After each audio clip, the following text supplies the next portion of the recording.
हरे कृष्णा, राधे राधे। कैसे हैं आप सब लोग? और आशा है आप सब लोग परम सुख में होंगे, आनंद में होंगे, मंगल में होंगे और बिहारी जी की कृपा आप सब पर बरसती रहे।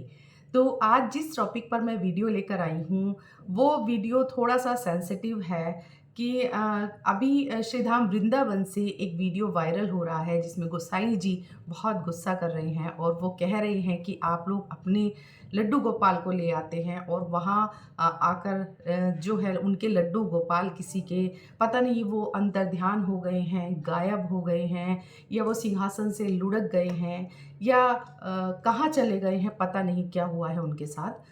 और उस परिवार को वो बहुत समस्याग्रस्त हैं, वो परिवार बहुत परेशानी में है, वो रो रहे हैं, परेशान हैं, अपने बाल गोपाल को ढूँढ रहे हैं लेकिन वो नहीं मिल रहे। तो इस तरह का वीडियो वहाँ से वायरल हो रहा है। तो इसी विषय पर मैं आपसे आज चर्चा करने आई हूँ कि ऐसी परिस्थिति से निपटने के लिए हमें क्या करना चाहिए और किस तरह से हम अपने बाल गोपाल, लड्डू गोपाल की देखभाल भी कर सकते हैं, कैसे हमें करना चाहिए। तो जी देखिए, अगर हम श्री धाम वृंदावन जाते हैं, तो सबसे पहले बिहारी जी के इतने भक्त हैं कि पूरे देश से उनके भक्त आते हैं दर्शन करने के लिए, तो वहाँ हमेशा ही भीड़ होती है, ये आप मान लीजिए कि जब भी आप जाएँगे आपको वहाँ भीड़ ही मिलेगी। लेकिन सैटरडे, संडे, एकादशी, पूर्णिमा, अमावस्या और बिहारी जी के अपने जितने भी त्योहार हैं, उन त्योहारों पर वहाँ बहुत भीड़ होती है, असंख्य लोग होते हैं, जिसमें हमें खुद दर्शन करने मुश्किल हो जाते हैं। तो जैसे बिहारी जी के बहुत सारे त्योहार हो जाते हैं, जैसे हरियाली तीज अभी आएगा, अक्षय तृतीया है, शरद पूर्णिमा है, जन्माष्टमी है, राधा अष्टमी है, बिहार पंचमी है। तो इस तरह से जितने भी त्योहार हैं बिहारी जी के, तो वहाँ बहुत भीड़ होती है। तो ऐसे समय में हम अपने बाल गोपाल, लड्डू गोपाल को अगर साथ लेकर जा रहे हैं, तो उनका हमें विशेष और विशेष ध्यान रखना चाहिए। तो सबसे पहले हमें ये देखना है कि देखिए, मैं आपको अपनी पहले भी कई वीडियो में आपसे निवेदन कर चुकी हूँ कि अगर आपके घर में कोई सेवा करने वाला है, तो आप उनको सेवा देकर जाइए और अपने बिहारी जी, अपने गोपाल जी से बोलकर जाइए कि लाला, मैं 1 दिन के लिए बाहर जा रही हूँ या मैं शाम तक के लिए बाहर जा रही हूँ या मैं 2 दिन के लिए जा रही हूँ, तब तक आप घर में ही रहिए और मेरी माताजी या जो भी व्यक्ति हैं वो आपकी सेवा करेंगे। तो लाला, आप हमारे साथ मानसिक रूप से चलिए। तो सबसे अच्छा तो यही तरीका होता है। लेकिन इसके बाद भी अगर आपको कोई व्यवस्था नहीं बन पा रही है और आपकी मजबूरी है उनको साथ में लेकर जाना, तो ऐसे समय में जब भी आप जा रहे हैं भीड़-भाड़ वाली जगह पर, तो जैसे ही सिंहासन होता है, जैसे ऐसे सिंहासन पे उन्होंने बिठाया था और वो सिंहासन पर इस तरह से कुछ रुकने का भी नहीं था। यहाँ वो एक पट्टी होती है या कुछ भी होता है या बॉर्डर होता है, वो सब वहाँ नहीं था। तो वो हल्का-सा ऐसे झटका लगा और वो गिर गए होंगे, मुझे ऐसा लगता है। और कितनी दुखदाई स्थिति होगी कि मतलब मैं सोच के भी मेरे रोंगटे खड़े हो जाते हैं कि ठाकुर जी गिरे होंगे, किसी के पैरों में आए होंगे और वहाँ ऐसी सिचुएशन भी नहीं होती कि जिसके पैरों में आए हैं, वो एक बार देख ले नीचे, कि नीचे मतलब देख के वो ये नहीं कह सकता कि हाँ, हम मेरे पैर में कुछ आया है। हो सकता है उन्होंने पैरों से ही खिसका दिया हो, क्योंकि बहुत भीड़ होती है, बहुत रश होता है, तो पॉसिबल ही नहीं है किसी का भी वहाँ देखना। और कहाँ वो गिर गए, कैसे गिरे हैं, किसी को मिले कि नहीं मिले, ये बहुत ही दुखदाई स्थिति है। और एक पल के लिए अगर मैं सोचती हूँ कि मेरे साथ ऐसा हो जाए, तो मेरे तो प्राण निकलने को हो जाते हैं कि सोच भी नहीं पाती मैं कि हाँ, अगर ऐसा हो जाए तो कैसे होगा? क्योंकि हमारा भाव हमारे गोपाल जी के साथ जुड़ जाता है, हमारे ठाकुर लाडले लाल के साथ, हमारे लड्डू गोपाल के साथ, हमारे बाल गोपाल के साथ हम इतना जुड़ जाते हैं, उनके साथ हँसते हैं, बोलते हैं, खेलते हैं, बातें करते हैं, दुख-सुख बाँटते हैं अपना। तो ऐसी परिस्थिति में फिर कोई चारा नहीं रहता, हम क्या करें कि हमें दूसरे ही ठाकुर जी लेने पड़ते हैं, लेकिन हमारा मन तो उनके साथ बसा हुआ है, तो बड़ी समस्या हो जाती है। तो आप सभी से निवेदन है कि जब भी आप जाएँ, तो आपकी मजबूरी है लेकर जाना तो आप लेकर जाइए, नहीं तो उनकी कोई व्यवस्था आप करके जाइए। और आप इस तरह के जो खुले सिंहासन हैं या वो गोल-गोल सी जो टोकरी आती हैं छोटी-छोटी सी, ऐसी खुली टोकरियों में आप ना लेकर जाएँ। उनके लिए आपको क्या करना है, देखिए जैसे मैंने सेवा ली थी, तो मेरे पास तो बाल राधा रानी और गोपाल जी दोनों की सेवा थी, तो वहाँ छोटी-छोटी सब टोकरियाँ वृंदावन में मिल रही थी। तो मेरे तो सरकार इसमें आएँगे नहीं, तो मैंने बहुत ढूँढा, बहुत ढूँढा, बहुत ढूँढा, और जन्माष्टमी का दिन था, तो मुझे कहीं न कहीं ये चीज़ का एहसास था कि इस तरह की चीज़ भी लेनी होगी कि अगर झटका लगे या कुछ भी हो तो वो कहीं गिर ना जाए, कोई ने चोट ना लग जाए या वो कोई समस्या वहाँ क्रिएट ना हो जाए। तो फिर मैंने बहुत ढूँढा, बहुत ही ढूँढने पर मुझे देखिए इस तरह की ये टोकरी मिली थी, मैं आपको दिखा देती हूँ। तो देखिए इस तरह की टोकरी मुझे मिली थी, तो ये काफ़ी बड़ी टोकरी है और इसमें मैंने ऐसे गद्दी लगा के कपड़ा लगाया हुआ है और नीचे से ये देखिए ये जाली की है, तो यहाँ से मेरे ठाकुर जी जो है वो उनका पैर-वैर ना निकल जाए इसलिए मैंने ये लगाया है इसके अंदर। और इतनी बड़ी टोकरी थी क्योंकि मुझे अपने सरकार को इसमें बिठाना था। तो इसकी एक ख़ास बात ये है, देखिए ये बॉर्डर जो बना हुआ है ना, ये इतना बॉर्डर बना हुआ है, मैं आपको नाप कर दिखाऊँ तो ये इस तरह से लगभग 5 इंच का बॉर्डर बना है। लेकिन उस भीड़ की वजह से ये बॉर्डर भी सक्सेस नहीं हो पाता। इसमें से ठाकुर जी लुढ़कते हैं क्योंकि वो एक पैर पे बैठे रहते हैं, तो वो लुढ़कते हैं। तो देखिए इस तरह से मैं इसको कवर कर रही हूँ। ये इस तरह की टोकरी है, देखिए, ठीक है? तो इस टोकरी को इस तरह से खींचकर यहाँ से जब भी भीड़-भाड़ की जगह में हम जाएँ, तो इस तरह से खींचकर इसका मैंने मुँह बंद कर दिया, यहाँ पे ऐसे। ठीक है जी? तो ये देखिए, तो यहाँ से आपके ठाकुर जी अगर ऐसे भी हो जाती है, तो भी आपके ठाकुर जी इसमें से नहीं गिरने वाले। तो इस चीज़ का आपको ध्यान रखना है। या बहुत ही कॉमन है कि आपको बहुत कॉमनली आपको ये वाली टोकरियाँ मिल जाती हैं, देखिए, ठीक है? तो जब भी आप जाएँ, तो यहाँ पर उनको विराजमान कर लें और ऐसे करके इसको लॉक कर दें यहाँ से, ठीक है? तो इस तरह की टोकरी भी सक्सेस होगी आपको भीड़ में, लेकिन जब आप भीड़ में नहीं होंगे, जब आप गाड़ी में होंगे अपने, तो यहाँ से इसको ओपन करना है आपको, ताकि ठाकुर जी को अच्छे से हवा लगती रहे और किसी भी तरह की समस्या उन्हें ना आए। तो ये बहुत सेफ और सिक्योर होती है। इसमें अगर वो गिरेंगे भी, लुढ़क भी जाएँगे, तो वो इसी के अंदर रहेंगे। और लेकिन इस टोकरी को या इस टोकरी को, किसी भी टोकरी को अगर आप लेकर जाते हैं, तो उस समय पर आपको ख़ास तौर से ध्यान रखना है कि हमें टोकरी को किसी भी कीमत में अपने ऐसे करके, बहुत सारे लोगों को मैंने देखा है वो ऐसे करके और घुटनों से नीचे ऐसे लटका लेते हैं। तो ये अपमान होता है प्रभु का। हमें अपनी घुटनों से नीचे प्रभु को नहीं लटकाना है किसी भी कीमत पर। तो जब भी हम भीड़ में जाएं, तो ऐसे आप कर लें, टोकरी को ऐसे अपने सीने के पास ऐसे आप टोकरी को रखिए, क्योंकि प्रभु हमारे हृदय में निवास करते हैं, ठीक है? लेकिन जब आप बिहारी जी के मंदिर जा रहे हैं, वहाँ बहुत भीड़ होती है, तो यहाँ भी आपका पॉसिबल नहीं होता है, क्योंकि ऐसे करके भिजने का डर होता है। भिज जाते हैं हम लोग, मतलब बहुत भीड़ होती है। तो हम टोकरी को ऐसे करके अपने सर पर रख लें, तो ये बेस्ट है। इस तरह से हम दर्शन करेंगे, इस तरह से पकड़ के हम दर्शन करें, तो ये बेस्ट होता है। तो ये मैंने आपको बता दिया है कि ये बहुत ही अच्छा तरीका है। अगर आप लेकर जा रहे हैं, तो इस तरह से सेफ और सिक्योर तरीके से आप लेकर जाइए। एक तरीका और है आपका कि आप जैसे जा रहे हैं और आपके पास कोई है नहीं जिसको आप सेवा देकर जाएँ, और आपकी मजबूरी है उनको लेकर जाना। और वैसे श्रीधाम वृंदावन में ठाकुर जी को ले जाने में कोई समस्या नहीं आती। आपको उनको खिलाने-पिलाने की कोई समस्या नहीं आती, क्योंकि वहाँ मोस्टली जो भोग है वो बिना प्याज़ लहसुन का ही बनता है, और बहुत सारी चीज़ें वहाँ ठाकुर जी के भोग के लिए मिल जाती हैं। तो उनके शयन इत्यादि की और उनकी सात्विकता का ध्यान रखते हुए हम ले जा भी सकते हैं, पर थोड़ी-सी हमें सावधानी बरतनी चाहिए। लेकिन जब भी हम लेकर जा रहे हैं, तो एक काम हम और कर सकते हैं कि जैसे जिस होटल में हम रुके हैं और उस दर्शन करने के बाद भी हमें वापस वहीं आना है, तो ऐसी परिस्थिति में आप ठाकुर जी के भोग इत्यादि की व्यवस्था करके उनको वहीं रूम पर बिठाकर, उन्हें पूरा आसन लगाकर, उनका खाना इत्यादि उनका रखकर और उनसे बोलकर कि हम बिहारी जी के दर्शन के लिए जा रहे हैं, आप मानसिक रूप से हमारे साथ चलिए। तो ये भी हम कर सकते हैं, ये भी एक बहुत अच्छा तरीका आपके लिए हो सकता है। अच्छा, एक और सिचुएशन आती है, मैं लोगों से अक्सर मिलती हूँ, तो लोग मुझे बताते हैं अपनी भावनाएँ कि हम क्यों लेकर जाते हैं। मैंने पूछा आप मतलब क्यों आप ल इतना उनको लेकर जा रहे हैं? कि हम उनको बिहारी जी के दर्शन कराने ले जा रहे हैं। तो मुझे बहुत मतलब हँसी भी आती है इन चीज़ों पर कि जो स्वयं ठाकुर आपके हाथ में हैं, उनकी प्रसादी हो चुकी है। वो स्वयं ठाकुर लाडले लाल आपका बिहारी जी स्वरूप आपके हाथ में हैं।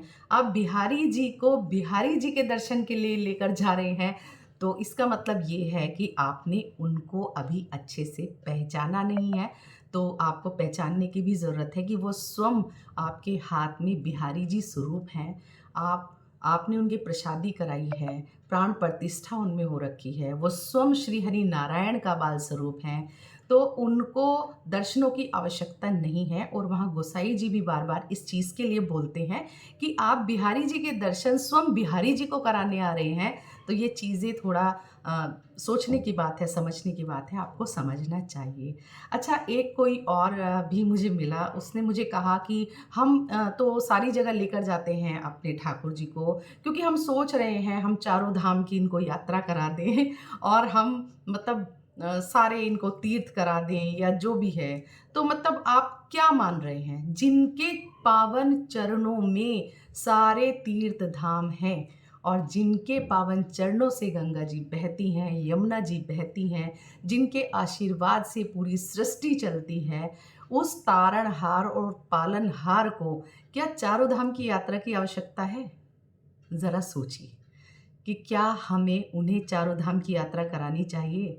नहीं, हमें उन्हें चारों धाम की यात्रा कराने की कोई आवश्यकता नहीं है, उन्हें तीर्थों की यात्रा कराने की कोई आवश्यकता नहीं है, क्योंकि उनके तो स्वयं चरणों में सारे तीर्थ समाहित हैं। मैं बार-बार आपसे यही कहती हूँ कि वो श्री हरि नारायण का बाल स्वरूप हैं, आप सौभाग्यशाली हैं, आपको इतना सौभाग्य मिला है कि आपको भगवान ने अपनी सेवा के लिए चुना है, तो उनको तीर्थ कराने की कोई आवश्यकता नहीं है। तो इस चीज़ का आप विशेष और विशेष ध्यान रखिए। एक एक्सपीरियंस और मैं आपके साथ अपना शेयर कर रही हूँ। अभी मैं हिल स्टेशन गई थी, तो वहाँ मैंने देखा एक परिवार आया हुआ है और वो छोटी-सी टोकरी में अपने गोपाल जी को लेकर आए हैं। तो हो सकता है कोई व्यवस्था ना हुई हो या उन्हें लेकर ही आना पड़ा हो। क्योंकि देखिए, मुझे अपना पर्सनली मुझे ये लगता है कि श्रीधाम वृंदावन में तो ठाकुर जी के खिलाने-पिलाने, भोग इत्यादि की कोई समस्या नहीं होती है। बट उसके अलावा अगर हम किसी भी जगह जाएँगे, तो वहाँ उनके खिलाने-पिलाने की हमें समस्या हो जाती है। मान लीजिए हमारा 4 दिन का टूर है, तो हमें कहीं से दूध ही मिल जाएगा, थोड़ा आलू उबला हुआ मिल जाएगा या सूखा नाश्ता वग़ैरह मिल जाएगा। तो मान लीजिए आपने पूरे दिन उनको सिर्फ़ केले में या दूध में या फल में ही रखा है, तो एक बार तो आपके मन में ये भाव आएगा ही कि हाय! आज मेरे लाडले ने रोटी का भोग नहीं लगाया, सब्ज़ी का भोग नहीं लगाया, मेरे लाडले ने नमक का भोग नहीं लगाया। तो ये भाव अगर आपके मन में आ रहा है, तो डेफ़िनेटली आप उनको कष्ट देने के लिए कहीं लेकर नहीं जाएँगे इस तरह की जगह पर, ठीक है?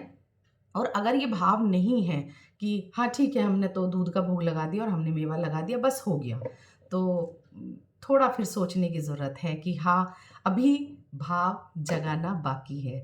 तो इस चीज़ का भी हमें ध्यान रखना है कि हमारे ठाकुर जी की बाहर प्रॉपर सेवा हो पा रही है कि नहीं हो पा रही है।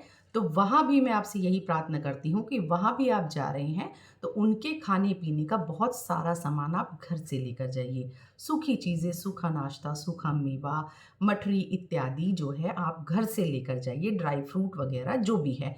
और वहाँ भी आप उनको होटल में बिल्कुल साफ़ कपड़े से, टेबल जो होती है उसे साफ़ कपड़े से एकदम क्लीन करके और फिर वहाँ पर एक आप साफ़ कपड़ा बिछाइए, उसके ऊपर उनका आप सिंहासन, टोकरी जो भी है वो रखिए और तब उनको भोग लगाइए और बोल कर जाइए, हे लाडले, हम शाम तक आ जाएँगे और ऐसे आप अपना ध्यान रखिएगा।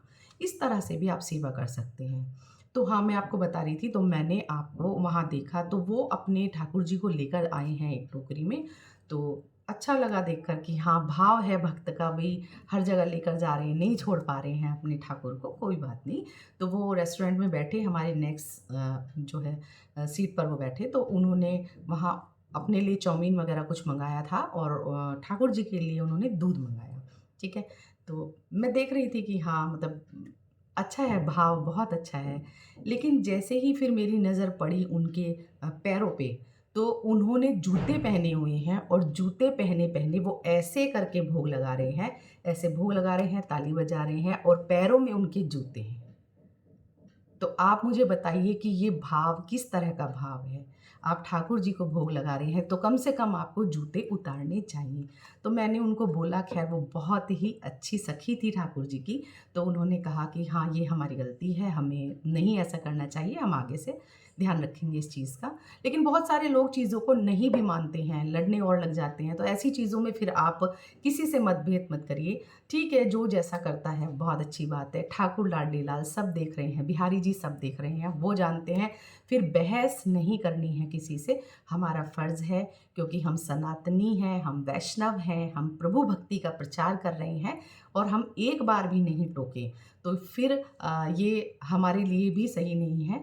तो हमें एक बार तो सामने वाले को टोकना ही चाहिए, ये हमारा धर्म है कि हाँ, कुछ गलत हो रहा है तो उसको एक बार आप ज़रूर कहिए कि नहीं, ये ठीक नहीं है, तो जूते उतार कर ही आप भोग लगाइए। तो इस तरह की चीज़ें भी देखने को आती हैं, तो थोड़ा-सा हमें ठाकुर जी की सेवा में इन बातों का ध्यान रखना होगा।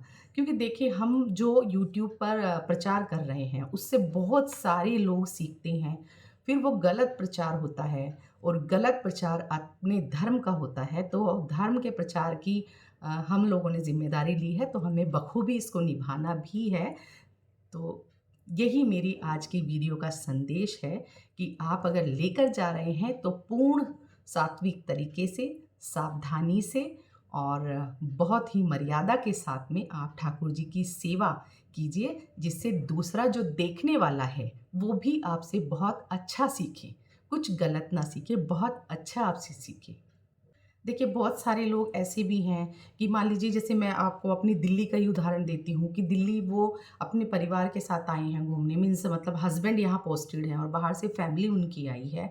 तो वो क्या करते हैं, उनको बिठाते हैं टोकरी में, घुटने से नीचे लटकाते हैं और वो जा रहे हैं कालका जी मंदिर, लोटस टेम्पल और क्या कहते हैं, जामा मस्जिद जा रहे हैं, वो कुतुब मीनार जा रहे हैं, हर जगह जा रहे हैं घूमने। भाई, जब आप 1 महीने के लिए आए हो तो डेफ़िनेटली आपने रूम भी लिया होगा, आपने कोई रहने की व्यवस्था की होगी, आपने पूजा पाठ की व्यवस्था की होगी और आप शाम को अपने घर आ भी जाओगे क्योंकि मेट्रो की सुविधा है। डेफ़िनेटली आपने सारी व्यवस्थाएँ की होंगी। फिर ठाकुर जी को जगह-जगह लेकर जाने की आवश्यकता क्या है? आप उनको घर में अपने मंदिर में, क्योंकि आपने 1 महीने के लिए आए हो, आप 15 दिन के लिए आए हो, आप उनको विराजमान करिए। विराजमान करके उनकी सेवा करिए और आपको जहाँ जाना है आप घूमने जाइए, उनके दिन भर के खाने-पीने का सामान रख कर जाइए। तो इस तरह की चीज़ें भी आप देखिए। जैसे आप ट्रेन में जा रहे हैं, तो ट्रेन में जा रहे हैं तो उस बर्थ पे, उस सीट पे बहुत सारे लोग वहाँ पर भाँति-भाँति के, कोई नहाया है, कोई किसी ने नहीं नहाया है, किसी के बच्चों ने वहाँ वॉमिट कर दिया है, अ, पॉटी कर दी है, किसी को कोई प्रॉब्लम है, कोई तो मतलब वो अशुद्ध जगह होती है, पूरी तरह से वो अशुद्ध होती है। और मैंने बहुत बार ऐसे देखा है, रात को जैसे पूरी बोगी खाली है तो वहाँ कुत्ते भी सो रहे हैं, स्टेशन पे कुत्ते सो रहे हैं, बहुत सारी प्रॉब्लम्स मैंने देखी हैं ट्रैवल के टाइम पे। तो ऐसे समय में आप ठाकुर जी को लेकर जा रहे हैं, क्योंकि आप 1 महीने के लिए अब छुट्टियों में, जैसे वेकेशंस में बहुत सारी फैमिलीज़ अपने हस्बैंड्स के पास जा रही हैं, बहुत सारे अपनी नानी के घर जा रहे हैं, बहुत इधर जा रहे हैं, उधर जा रहे हैं, बहुत सारे लोग जा रहे हैं और उनको ट्रेन से भी जाना हो रहा है, बस से भी जाना हो रहा है। तो ऐसी सिचुएशन में हम क्या करें? हमें, क्योंकि बहुत सारे लोगों का रिज़र्वेशन होता है, वो सोते भी हैं, तो आप अपने सिरहाने की तरफ में वही आप पहले पूरी सीट को साफ़ करिए, बहुत साफ़ एक कपड़ा बिछाइए, उसके ऊपर आप इस टोकरी के अंदर ही ठाकुर जी के शयन की व्यवस्था करिए। इस तरह से ठाकुर जी को बिल्कुल भी उस सीट से टच नहीं होने चाहिए। तो इस चीज़ का आप ध्यान रखिए, उनकी सात्विकता, शुद्धता और पूरी मर्यादा के साथ में सेवा कीजिए। देखिए, आज की वीडियो का मेरा उद्देश्य यही है कि हमें देखकर लोग अच्छा सीखें। हमसे भी जो गलती हो, हम भी दूसरों से अच्छा सीखें और हमारे ठाकुर जी हमें इतनी सामर्थ्य दें, इतनी शक्ति दें कि जो हम गलत कर रहे हैं, तो उसको भी हम सुधार लें और हमसे कोई गलत चीज़ ना सीखें। और इस तरह से मतलब हम अपने धर्म का बहुत अच्छा प्रचार करें। ठाकुर जी को लोग खिलौना ना समझें, ठाकुर जी को लोग एक वस्तु ना समझें, उन्हें श्री हरि का रूप समझें, उनकी पूजा नियम इत्यादि की जो मर्यादा है, उसको सब बनाए रखें। तो यही इस वीडियो का मेरा आज का संदेश है। और आपको अच्छा लगा है तो लाइक कमेंट शेयर कीजिएगा। चैनल में नए हैं तो चैनल को सब्सक्राइब कीजिएगा। जय श्री राधे।